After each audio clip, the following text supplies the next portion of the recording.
سورج گرہن کیوں ہوتا ہے؟ سائنسی حقیقت یہ ہے کہ جب چاند اپنے مدار پر گردش کرتے ہوئے زمین اور سورج کے درمیان آ جاتا ہے، جس کی وجہ سے اس کا سایہ زمین پر پڑتا ہے، چاند کی طرح ہمارے نظام شمسی کے دوسرے سیارے مثلا مریخ اور زہرہ بھی اپنی گردش کے دوران زمین اور سورج کے درمیان آ جاتے ہیں، لیکن چونکہ وہ زمین سے کروڑوں میل کی مسافت پر ہیں، اس لیے ان کا سایہ زمین پر نہیں پڑتا۔ دوسری جانب چاند سورج کی نسبت زمین سے 400 گنا زیادہ قریب ہے، اس لیے سورج کے مقابلے میں بے پناہ چھوٹا ہونے کے باوجود وہ تقریباً سورج جتنا ہی دکھائی دیتا ہے۔ چنانچہ جب وہ زمین اور سورج کے درمیان آتا ہے تو زمین کے کچھ حصوں پر اس کا سایہ پڑتا ہے۔ یہ بھی ضروری نہیں کہ سورج گرہن کو پوری دنیا میں دیکھا جا سکے۔ سائنسدان سورج گرہن کا مشاہدہ کرنے کے لیے دور دراز سے سفر طے کر کے گرہن زدہ خطے میں جاتے ہیں۔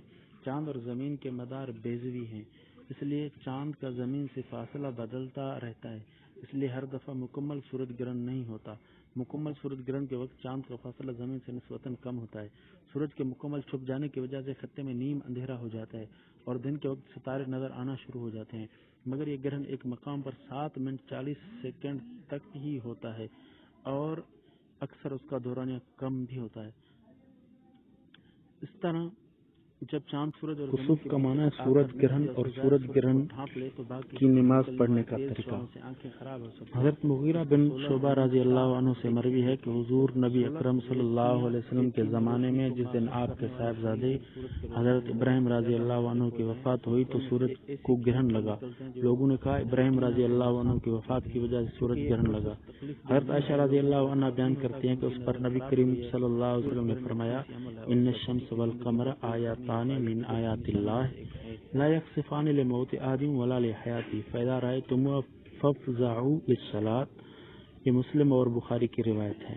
بے شک سورج اور چاند اللہ کی نشانیوں میں سے 2 نشانیاں ہیں، کسی کے مرنے جینے سے ان کو گرہن نہیں لگتا، پس جب تم ان نشانیوں کو دیکھو تو نماز پڑھو۔